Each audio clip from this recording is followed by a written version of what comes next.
ऐसे था जी जो कलकत्ता में इंसिडेंट हुआ जो कि बहुत ही गलत हुआ है।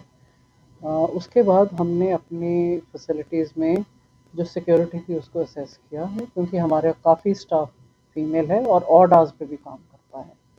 तो उसमें जब हमने असेसमेंट किया है, कुछ चीज़ें जो थी पहले ही हमारे पास ठीक थी। हमारे पास सीसीटीवी कवरेज काफ़ी थी, सिक्योरिटी गार्ड्स भी हैं, और कुछ हमने ये ध्यान दिया कि कुछ ऐसे एरियाज़ कैंपस के होते हैं जहाँ लाइटिंग प्रॉपर नहीं होती, या कोई हाई रिस्क एरिया होता है जहाँ कोई आता जाता नहीं रात को, तो उसको आइडेंटिफाई किया है। जो गवर्नमेंट ऑफ इंडिया की इंस्ट्रक्शंस हैं उसके हिसाब से एक तो हमने कमेटी बनानी थी, इसके लिए वो हमने गठित कर दी। दूसरा, हमने अपना सारा जो फैसिलिटी है उसको असेस कराया है कि कहाँ हमें सीसीटीवी ज़्यादा करने की ज़रूरत है, कहाँ हमारे को लाइटिंग ज़्यादा करने की ज़रूरत है। उसके बाद हमने पुलिस वालों से एक असेसमेंट कराई है, एक सिक्योरिटी ऑडिट कराया है, जिसमें उन्होंने सारे जहाँ उन्होंने भी हाईलाइट किया है कि इन चीज़ों को कहाँ-कहाँ हम इंक्रीज़ कर सकते हैं। दूसरा, हमने ये किया है कि अपने रेज़िडेंट डॉक्टर्स के साथ मीटिंग की है।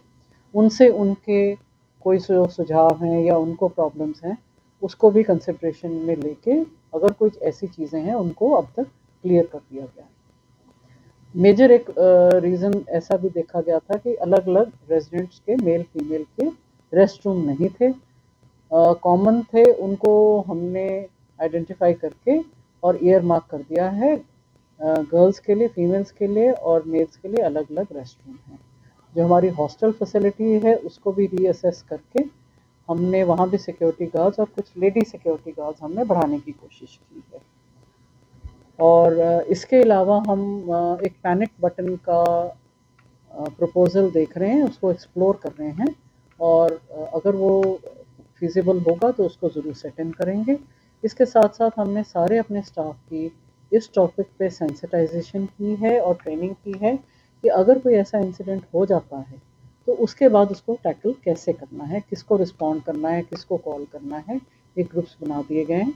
और दूसरा, इसके बाद अगर फिर भी कभी कोई, खुदा ना करे, कोई ऐसा इंसिडेंट होता है, उसको हमने टैकल कैसे करना है, या जिस बच्चे के साथ या कोई जो भी कोई हेल्थ केयर पर्सनल है उसके साथ कोई ऐसा इंसिडेंट करता है, उसके बाद उसको हमने कैसे हैंडल करना है।